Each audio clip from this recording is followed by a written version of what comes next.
Going live, and we're live. Coaches. Blow the whistle, ay. Blow the whistle, ay. Blow the whistle, they can't hold a flame against you, ay.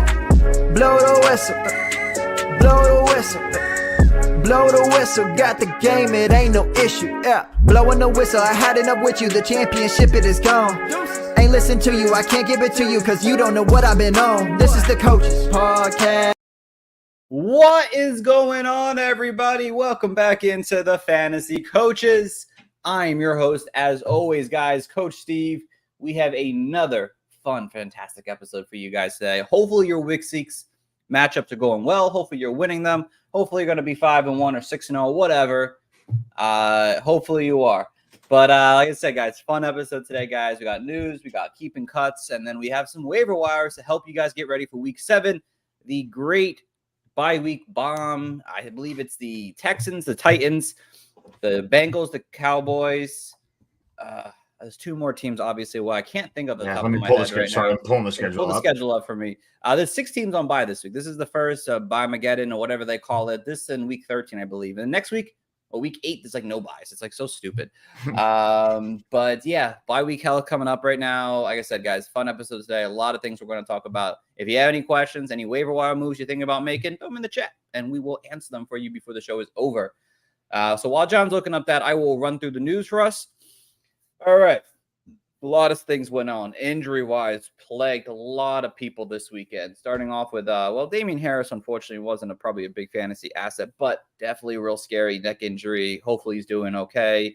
Again, isn't the same situation that we saw last year with Hamlin. He seems to be moving and functioning very well, which is fantastic. Great. Hopefully makes a quick recovery back in. Justin Fields has a hand injury. Reports are that he could barely grip the ball with his hands after the game last week here. There's likelihood that he could miss Week 7, which is big for fantasy. Dave Montgomery, rib injury. There's something going on with the cartilage in his ribs that is going to probably force him to miss Week 7 as well, which is terrible because Dave Montgomery was a fantasy star the last few weeks here now. But again, we'll talk about some of those replacements obviously coming up, and then we'll talk about starting sits when we get to there. Alec Pierce dealing with a shoulder injury left late in the fourth quarter. Trevor Lawrence suffered a knee injury, but it's supposedly not too bad at all. But he does play on Thursday Night Football, so we'll have to see if something changes with that. He could maybe be in jeopardy of maybe missing that game, but again, it's a little early to find out on Monday.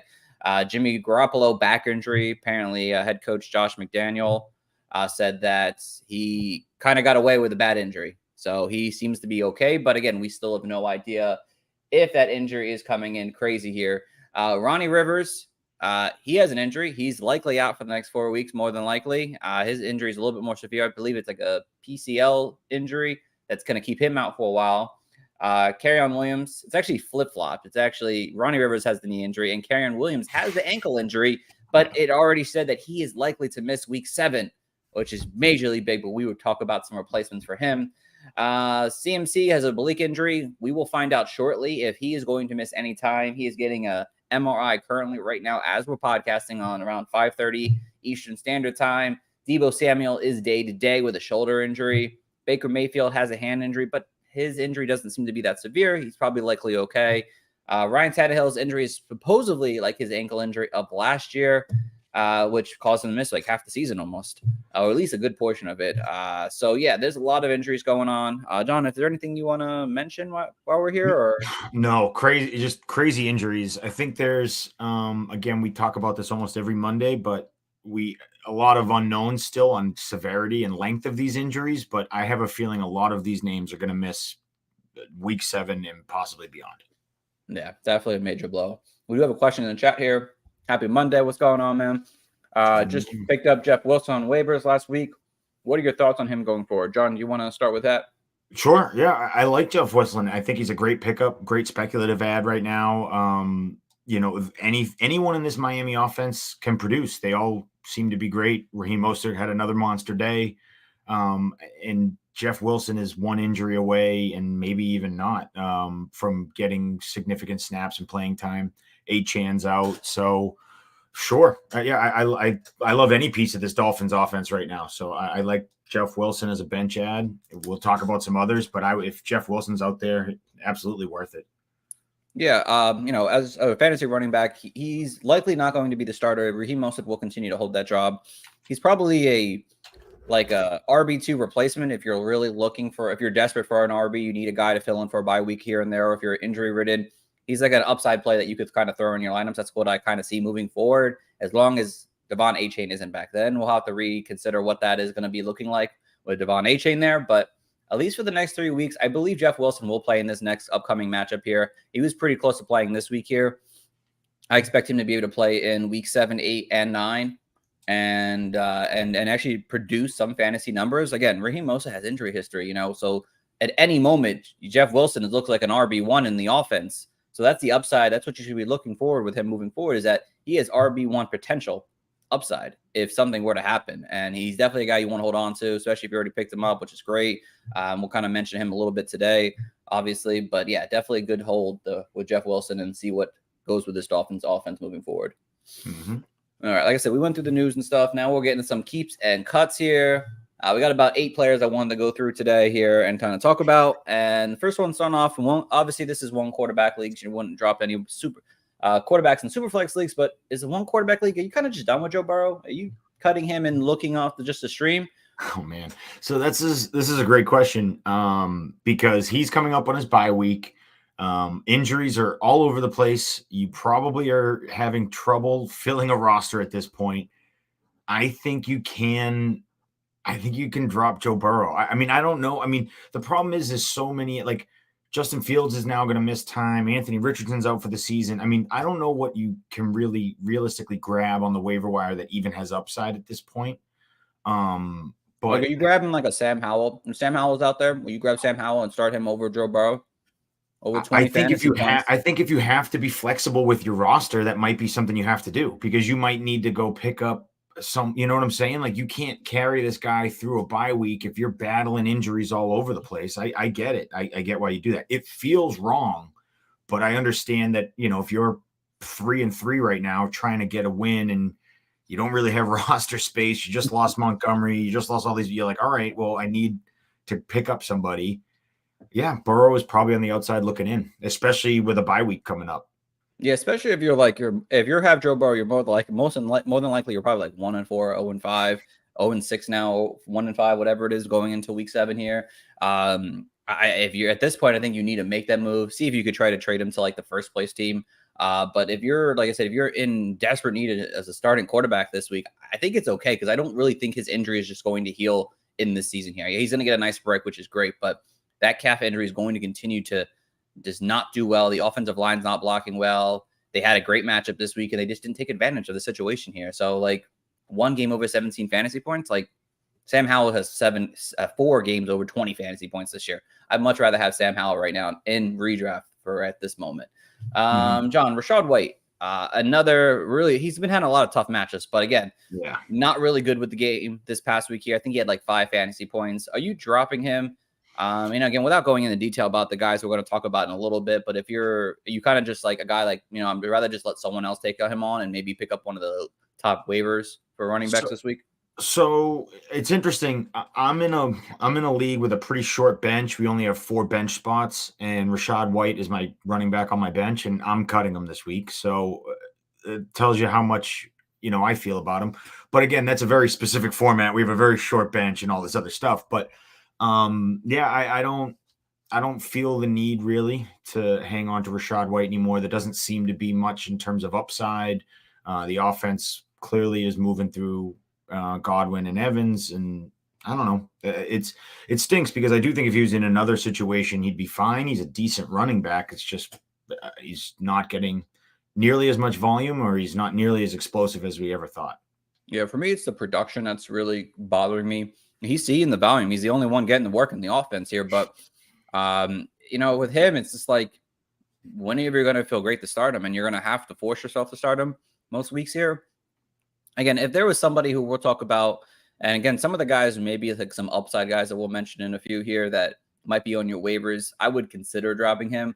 I probably would just hold on to him just because he is the only one seeing the volume. But at the moment he's not seeing that full workload in the offense, I'm probably just going to drop him at that point there. And again, you could drop him now, to be honest, if you really wanted to, and look a different direction at running back, because if anything, he's just going to sit on someone else's bench and just clog their bench, unfortunately, this year. Smiles P. Ryan, how you feeling about him? You can cut him. Yep. You can cut him. He's played the fewest snaps of the season. Yeah. No good. Bad offense. Don't need him. What about Miles Sanders, the big free agent winner, signed all that money, has not really looked good, dealing with an injury, heading into a bye. Chuba Hubbard looked really good against the Dolphins. Are you holding or keep cutting Miles Sanders? I would still hold Miles Sanders. Maybe he gets healthy through the bye, but if he looks, kind of crappy coming out of the bye and still banged up, maybe questionable, not in the lineup, then yeah, you can make a move and get rid of him. But I just think it's hard to find running backs who do have a 3-down skill set like Miles Sanders has. And I know it hasn't been pretty. I think a lot has to do with Bryce Young not looking awesome. So, but I'm still okay hanging on a little bit longer with Miles Sanders. And maybe that's just a sucker in me.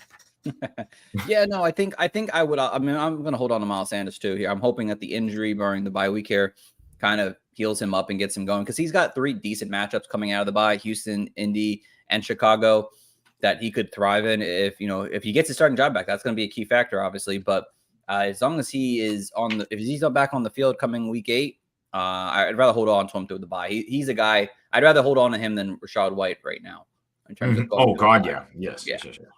All right, Cam Akers hasn't really done anything. Nope. You can move on from Cam Akers, in my opinion. He's now at backup level. So if you need a starter right now, you can move on from him. But he's just a high level handcuff at this point. Yes, I would agree too. He's a high level handcuff that I don't see, because Madison got all his work back this week. He had all the snaps this week. So I'm pretty much off of Cam Akers. He can be dropped. What about Tutu Atwell? Man, real good start of the season here. Last 2 weeks. Really just kind of saved him with a touchdown last week. Obviously, he's back down on the 3rd in terms of targets on the depth chart. Are you keeping or cutting him? I think you can cut him. I think Cooper Kupp coming back obviously really affected him. He's still going to have a couple big plays, and don't be afraid of that. Don't go try and chase that on the waiver wire. Good luck trying to predict that in your lineup. It just is who he is at this point. He's going to be a couple deep shots every once in a while. He'll catch one, and but for fantasy, that's really tough to try and predict and play. So I'm good cutting them.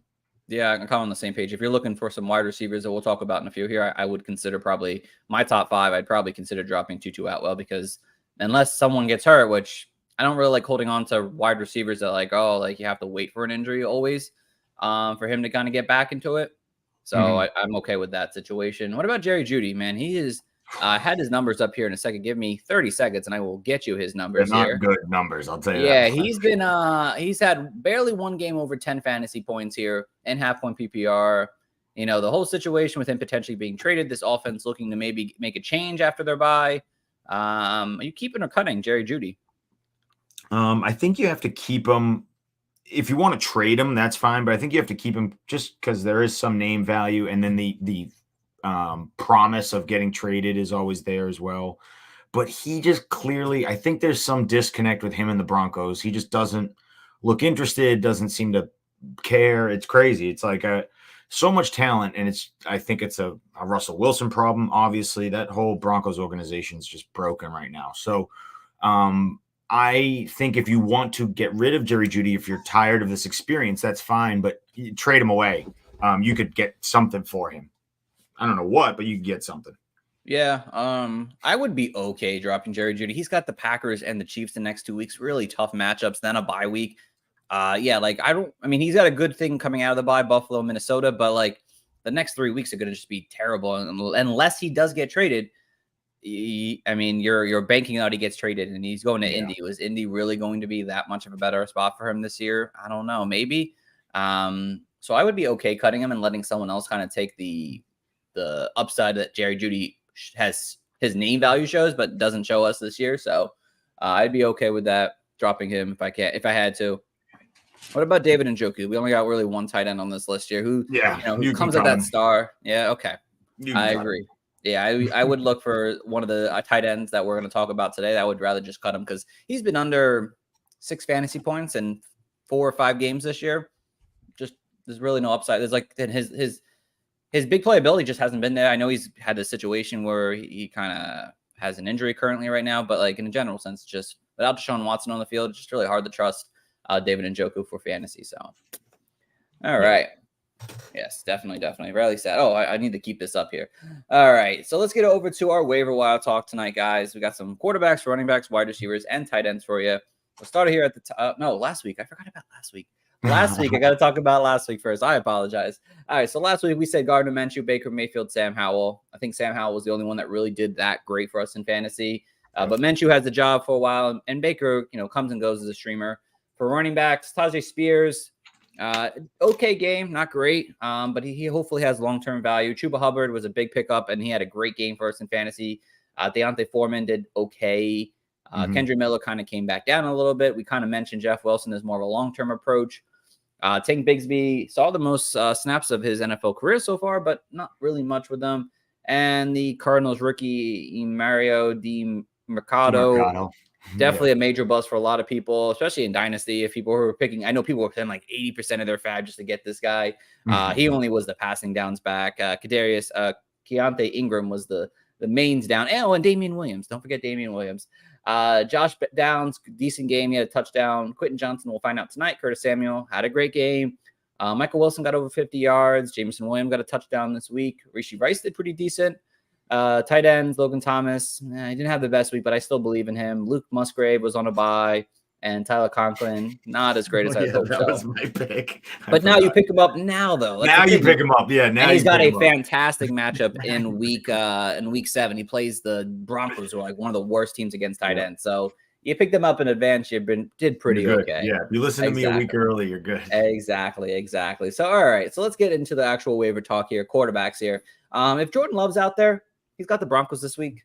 I'm hoping after the bye they kind of work things out with him, and he's probably the guy I'd want to pick up right now for this week if you're streaming quarterbacks. If he happened to get dropped during the bye week because after their bad week 5 game, he'd be the guy I'd want to pick up. But he's over that 40% mark. John, you have Gardner Minshew as your number 1, so if you want to go through that, I'll let you go through that now, my friend.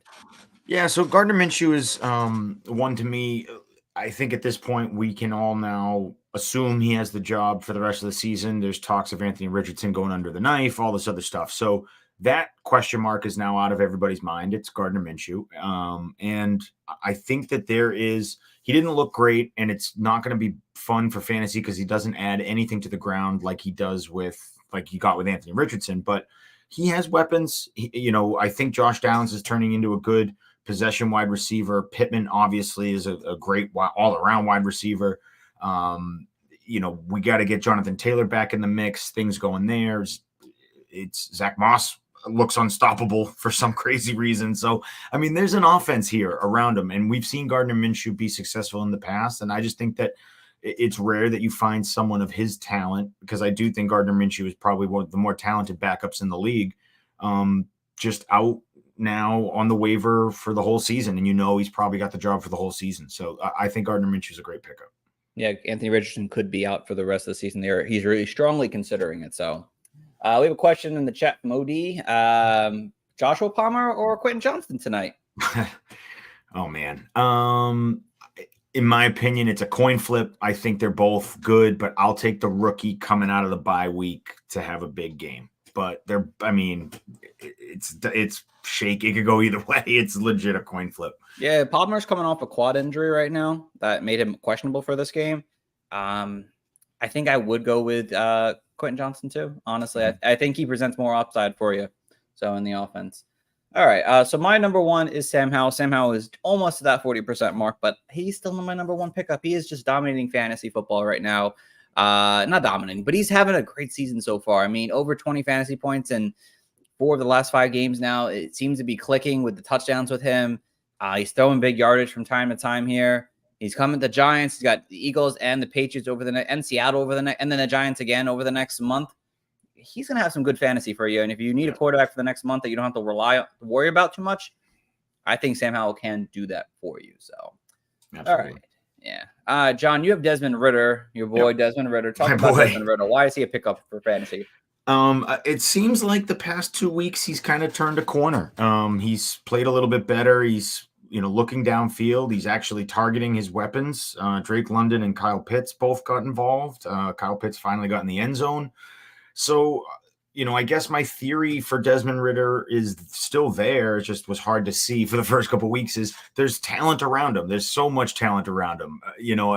We have Bijan Robinson, Kyle Pitts, Drake London, Mac Hollins looked all right. So if he could just be half decent, I think the talent around him is enough to make him viable week in, week out as a streaming option. So I'm glad that, the past 2 weeks he's taken a step in the right direction.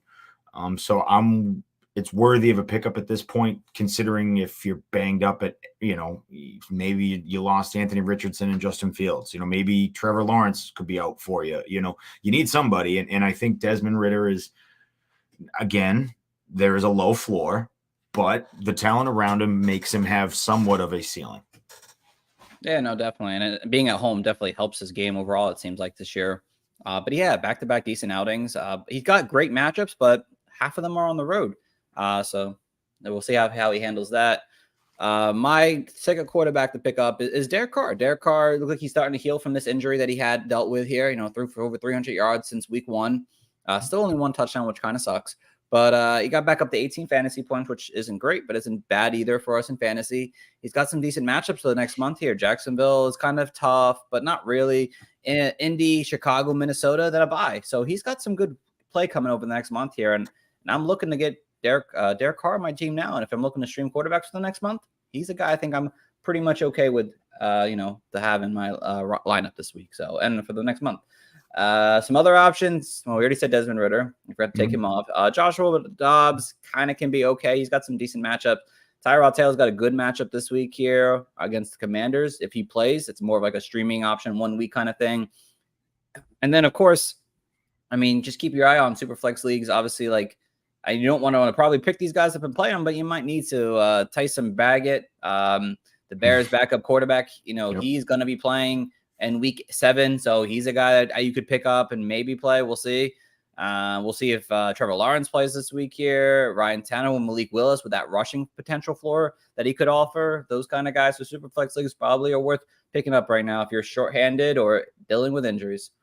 All right, over to the running backs here now, John. And I'll let you go and talk about Jordan Mason first, so go for it.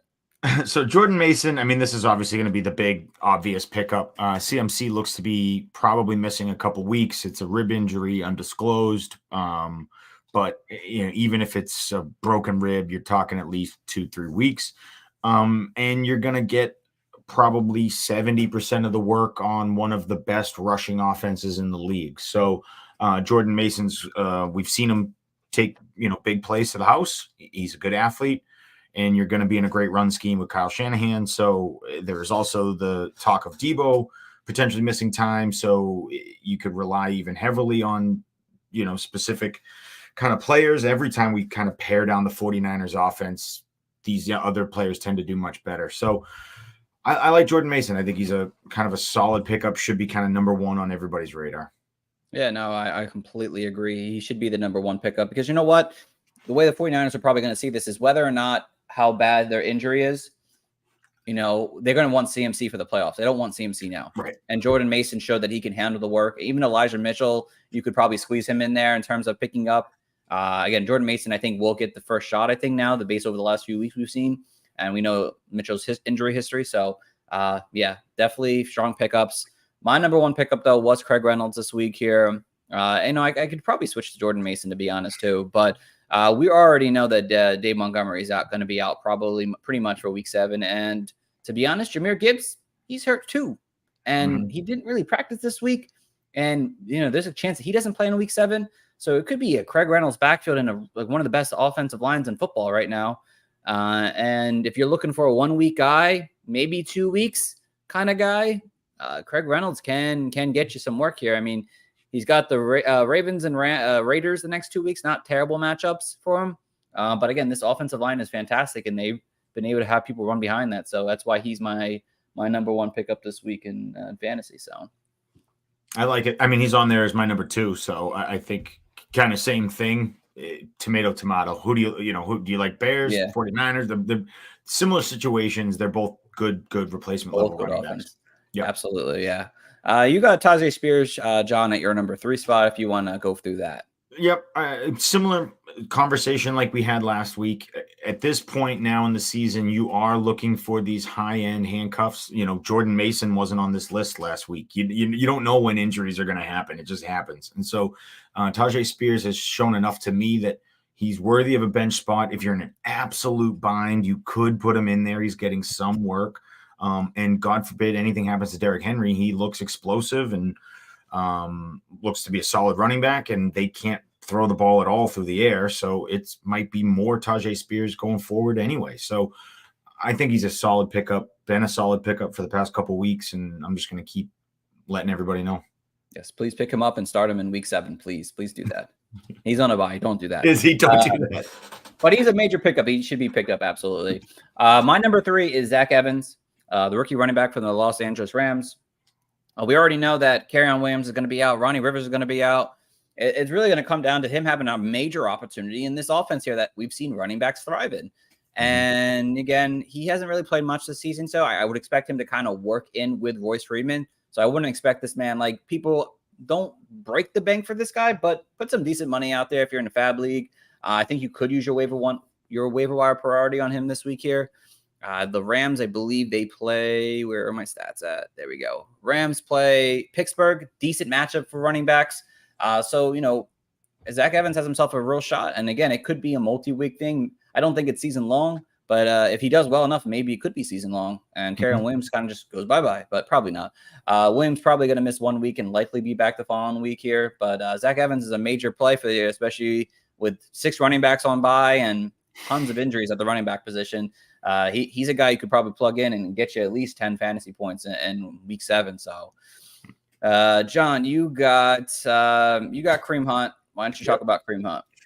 So Kareem Hunt is a player, you know, obviously everybody knows, he goes back to Cleveland after the gruesome Nick Chubb injury. It took a little while. They had their bye week, but it looks like this past week they've kind of figured out the role he wants to play. And it is, it is obviously a little kind of 1B to Jerome Ford, but it's still double-digit touches. And in the running back room with a guy like Kareem Hunt, who is, you know, I still think he's got some, explosiveness to his game. He showed it. He can run for over, 3, 4, 5 yards a clip if he has to. I think that at this point you need to have these level of guys. And then again, if anything happens to Jerome Ford and Kareem Hunt goes back to getting 100% of the work, forget it. So he is at this point a flex level guy with huge upside if this backfield ever just becomes his. Yeah, no, definitely. He definitely should be picked up and put on your bench at this point because he could end up taking over this starting job at some point. I think it's still Jerome Ford at the moment, but if Jerome Ford happens to struggle over the next couple of games here, it could be a situation where they bring in Kareem Hunt a little bit more. They have Indy, Seattle, Arizona, decent matchups. So we'll have to see if Jerome Ford can't produce against some favorable matchups for this week. I'll let you talk about number 4 and 5, but I'm going to go to Latavius Murray real quick. He's my 5th guy. And Latavius Murray definitely has a good situation for him. The injury to Damian Harris, horrible what happened to him, but likely he's going to be out for a couple of weeks more than likely. I can't see this man coming back in the next couple of games here. So Latavius Murray is continually getting more and more work in this Buffalo Bills offense. He's being trusted in situations where it comes around the goal line and in the 2-minute offense right now. And it just seems like kind of James Conner's more of that in between the 20s guy. And Latavius Murray is handling the more important downs for fantasy right now. And they're the oldest running back in the league apparently right now that's on the team. I heard that last night. He's doing decent. And again, he hasn't performed too well for fantasy just yet, but if he continues to see more work, I mean, there's potential for him to have something. I'd like to throw him on my bench now and see what happens over these next couple of games here and see if maybe his role expands. They have New England, Tampa, and Cincinnati okay matchups, so they might be in situations where they want to use Latavius Murray's services a little bit more than James Conner, which I don't get, but that's what fantasy is. But John, you had Keontae Ingram, and so did I, and I also had Amari D. Mercado again on my list here. If you want to talk about the Cardinals or running backs. Yeah, I put Keontae Ingram on there because I think everyone was talking about Amari so much last week. We all just assumed that it was going to be his backfield, but there was kind of rumblings that if Keontae was healthy, he'd play and get a majority of the snaps, and he did. So I think we have to kind of go into it assuming what we saw and that it's going to be a majority Keontae Ingram with a little bit of Amari mixed in there for, again, at least 3-4 weeks. And then I don't know, is James Conner going to rush back to this team? But we'll see. So, yeah, you got a couple week play here with Keontae Ingram. Yeah. Again, it's not great, and I wouldn't be putting too much fab or wasting a top priority pick on him because he's at like a 2.7 yards per carry over his career. Terrible for a running back. Yeah. And he's not getting the passing down work, which is the more valuable situation I would want to be in, especially with the Cardinals. So again, both those guys are just like kind of low end pickups. And I wouldn't really want to put too much fab to go get those kind of guys. I lied to you. Chazzy Spears is on the higher of the 40%, John. So I apologize. Sorry, everybody. Bad. But he won't be after this bye. No, he probably will be dropped. He might be dropped a little bit. Yeah. All right. Good. He could be dropped. Good. Just like I planned it. Yes. Zach Charbonnet, Zeke Elliott, Jeff Wilson, Jamal Williams, Jalen Warren. These are all guys that are over the 40% that might have some more value than what we're showing right now. More long-term value compared to some of these guys. This is more like a lot of these guys are like 2-week rentals and hope for the best at some upside there for them. But some of the higher percentage guys I just named off, they might have more long-term value. Some other options, Justice Hill, Kendre Miller, Keaton Mitchell, Saban Ahmed, and Devin Singletary would be a guy if you're looking just to pick up a running back after waivers and just add him to your team. He did have like more snaps than Dameon Pierce and had better production than Dameon Pierce this past week here. So maybe they start moving away from the young running back and start putting the veteran now that they're 3-3. So we'll have to wait and see. Plus, they have a great matchup against the Panthers when they come back from the bye week. So good to pick them up now and see what happens with Singletary and hold them on your roster. All right, over to the wide receivers here. We got a lot of this week is not, I would say, not as great as it was the prior week, but some decent options still here. Johns, I'll let you start with Josh Downs at your top of your list. Yep. Josh Downs to me is quickly becoming a pretty reliable target in this Indianapolis offense. And now that we're going to get Gardner Minshew, I think you're kind of locked into, 8 targets at least a week. And I think that's going to be very valuable. And so I know the ADOT was pretty bad this week. It was down. I think that is just Gardner kind of getting back into it. I don't think Gardner is really a game managing, short ball throwing type of guy. He's not. So it will adjust back to the norm. But Josh Downs to me is, borderline wide receiver 3 with some upside if he gets in the end zone going forward. No, definitely. I definitely like Josh Downs the rest of the season here right now. He's definitely worth a pickup. Again, I have some guys ahead of him, but that's my own personal reasoning on that. And I'll start with my top guy here. And John's number 2. Wan'Dale Robinson. Big game from Wan'Dale Robinson this week here. He had 8 receptions and 8 targets for, I believe it was 80 yards offhand. 62 yards. Definitely a pretty solid game overall from him, and I'm liking what I'm seeing from him. Explosive wide receiver here who's finally took over the slot snaps. Paris Campbell has been handling the slot for the last 3-4 weeks now, and he basically didn't even play in this matchup here. It is all Wan'Dale Robinson in the slot now. I expect a lot of good games the rest of the season from him. Again, he's got the Washington Commanders this past week and then the Raiders at some point, and then the Commanders again over the next month. He's a guy I want to insert in my lineup, at least pick up and put as a potential flex option for fantasy this week. Hold on one second. I apologize. Did something happen too? No, I just the Chargers brought up a wide receiver, and I was like, did Joshua Palmer not going to play tonight? We'll find out. But Wan'Dale Robinson is definitely one of my number 1 pickups at wide receiver this week that I really do want to have on my team moving forward in fantasy. So, John, you have Rashee Rice at your number 3 spot here. I have him at my 4 if you want to break down Rashee Rice. Yeah, Rashee Rice is rookie wide receiver for Kansas City. He was one that during the draft process I really liked. It was one of those things where he was not spectacular at any one thing. He was very good at kind of everything and also just athletic at the catch point. And that's something that, a guy like Patrick Mahomes can work with. He's like, if you could just kind of stay open and catch the ball, I'll get it to you. And I can't say that about some of the other receivers for Kansas City right now. And there's trust building with Rashee Rice. And I think towards the second half of this season, we could see the rookie, start getting worked in a lot more. So I like him. He's always a threat for a touchdown anytime they're in the red zone. So he's a great pickup. Again, probably rest of season. I'm willing to flex him.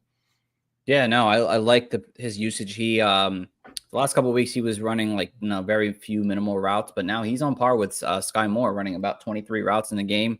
I expect that to go up as the season goes on. He is looking at like the best wide receiver on this Chiefs offense right now, outside of Kelsey, obviously.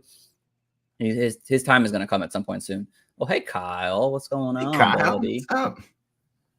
Over back to me. And my number 2 is Curtis Samuel. I had Curtis Samuel on my list last week here, and Curtis Samuel just continues the ball out in the slot for the Commanders here. This offense is clicking in the passing game here. Curtis Samuel's got 3 straight games over 10 fantasy points now. They got the Giants, the Eagles. They have some great matchups going on the next month here, and Curtis Samuel is a big part of this offense. It's basically Jahan Dotson who at this point. And Curtis Samuel is the guy you want in this offense here. He only saw 4 targets this week, but he had 7, 8 the prior 2 weeks here.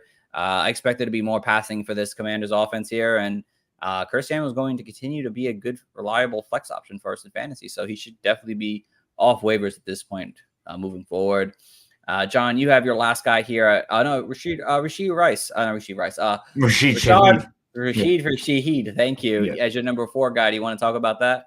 Yeah, I mean, I think he's just kind of, you've talked about him a lot, and it's funny. I think I've just been kind of blinded to him because I'm so enamored with Chris Olave, but he is a great sort of weapon in this offense. They're targeting him deep downfield, and if Derek Carr does get healthy and continues to push the ball downfield, they're taking shots with him as well. So I think he's absolutely worth the pickup if anything was to ever happen to Olave, God forbid.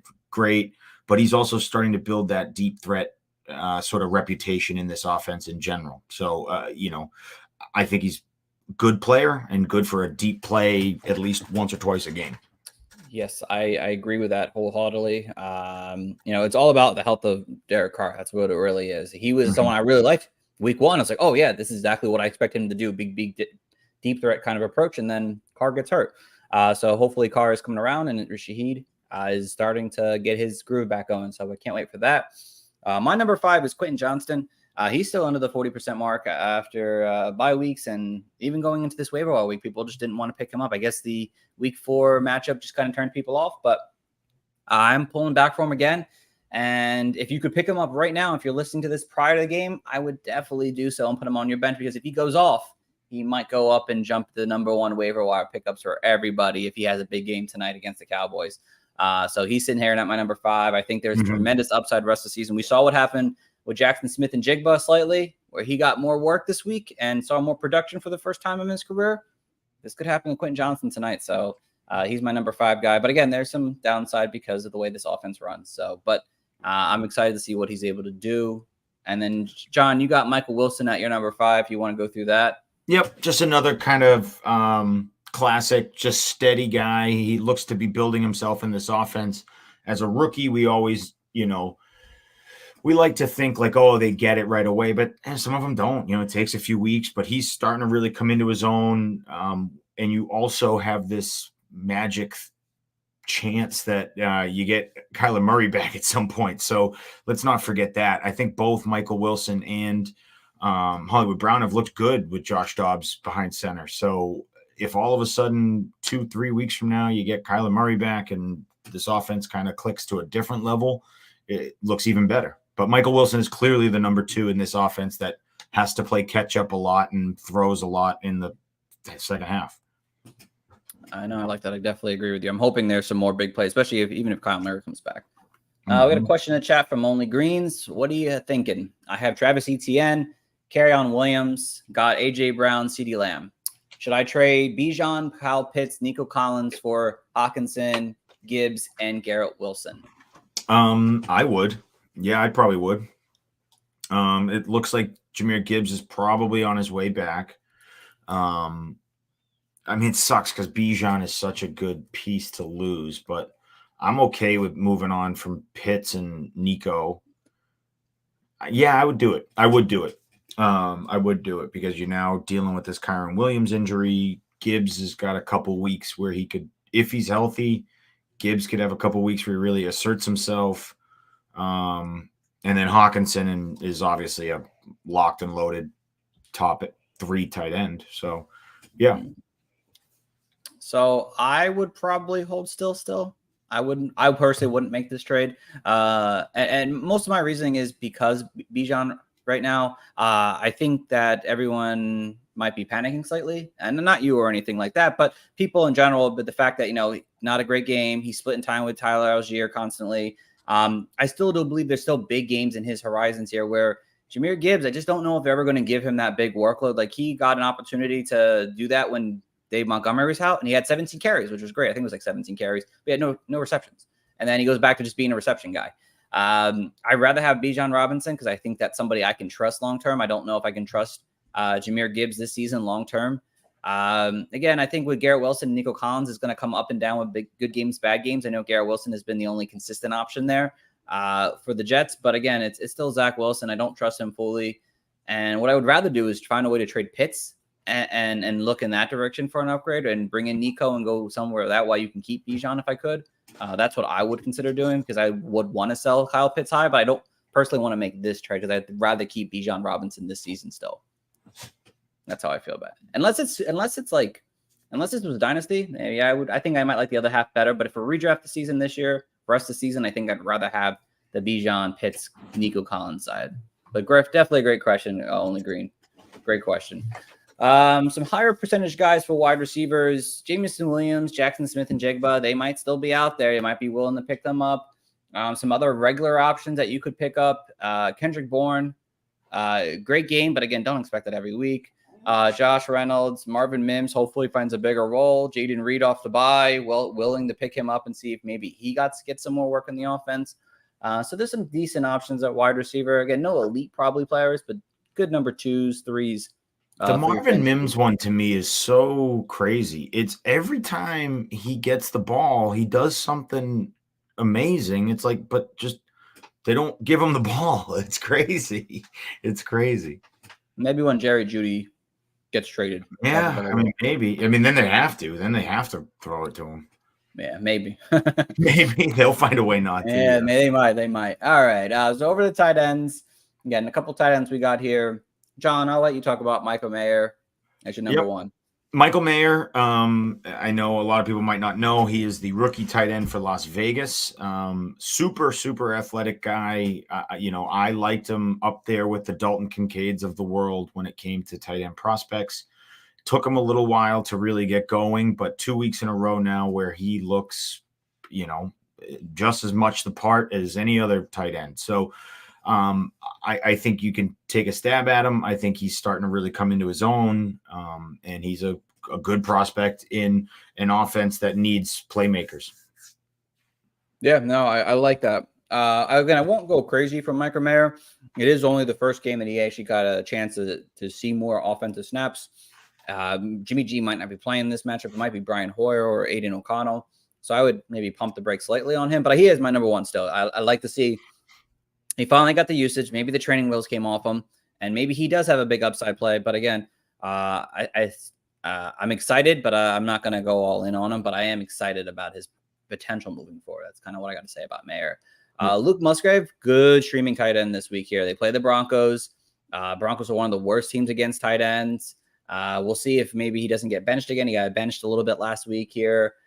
Interesting to see how he comes off of his bye as a rookie. Luke Musgrave is definitely someone I'm also willing to pick up as well. I like both these guys long term. I love the rookies are like the highlights of tight ends. That's crazy. You usually don't see that for fantasy, but both these guys are good pickups. But I think Mayer might have more long term value, but in terms of the season, but Musgrave has great week 7 potential. So, and then you have Taysom Hill, John. I have Taysom Hill because I already picked up Luke Musgrave last week through his bye, so I don't need to pick him up. But I'm picking up Taysom Hill because, to me, Taysom Hill, I was looking at tight ends, and you always look for a tight end who has the potential for a big game, and nobody has the potential for a bigger game than Taysom Hill. I mean, he could throw a touchdown, he could catch a touchdown, he could rush a touchdown. Like all this, they're obviously not using him that way, but when you're a Swiss Army knife like that, I do think it's just, in the depth of wasteland of tight end, it's like, all right, fine, I'll take my dart throw with Taysom Hill, and maybe he Maybe he throws a bomb to Chris Olave, and it doesn't have to be a tight end play that he gets the points. You know what I'm saying? Like Taysom Hill could get points a million different ways. And so that's kind of my thought and theory with Taysom Hill. I respect it. I'm just gonna leave him on waivers. Let someone else take him. I'll let you take him, John. So, I love it. But like I said it 3 weeks ago, like, oh, Taysom Hill, and then what does he do? Just puts up what? I think it was like a 1 carry for like 5 yards. Something bad. He's just such a wild card. He's like, you're putting him in your lineup and you're hoping for the best, but it's likely going to be the worst most times. So, but definitely could be a fun pickup. And then Trey McBride played more snaps this week than Zach Ertz. We'll see if maybe that continues. He might see a bigger role in this offense. A second-year tight end, maybe coming in with a midseason breakout. Tyler Conklin, still a top option for the Jets tight ends. Jonnu Smith is looking great. I almost put him as my number 2. Mm-hmm. He finally got a touchdown. He's playing well. He's seen a lot of work in the offense here. He's a steady guy that you could have for the rest of the season as well. So I like his potential as well in the offense. So tight ends are decent this week. Decent tight ends overall. So, but I think that's the end of my waiver slide today, guys. I want to thank you all for listening, tuning in today. This was obviously a lot of fun. I love talking fantasy. Me and John love doing this here. Hopefully we get Jibs back soon. And we're just going to continue to ride you guys into the championships here. I got to appreciate the advice. I tried to swap Gibbs for Devontae Adams and use Adams as a selling piece. I will tell you this, only greens, just advice from someone who's played fantasy a long time. Making a trade with the assumption of trading that player never works out how you think. It never does. When you're like, oh, I'm going to acquire this guy and then flip him for that guy, it's like, it doesn't go as planned. Never does. So I like the theory. I like the idea, but just be careful. Yeah, no, I agree with you, John. You have to make sure that where you're going with that, because the running back position is so few in between in terms of elite players. Like, how many people are going to want to take Devontae Adams on? He's kind of going through a slump. He's kind of banged up. Some people, you have to make sure you find the right owner. If you're going to do it, you got to make sure you have something kind of in the works.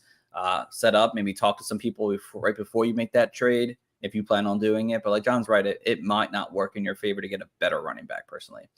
So if you want to make your trade, the original trade, I don't hate it. I just would prefer the Bijan, Pitts, and Nico Collins side still of it. So, thank you, Kyle. Appreciate it. Good job as always. Thank you so much, my friend. Appreciate that. So yeah, but we're gonna wrap things up. John, is there anything you want to say before we get going?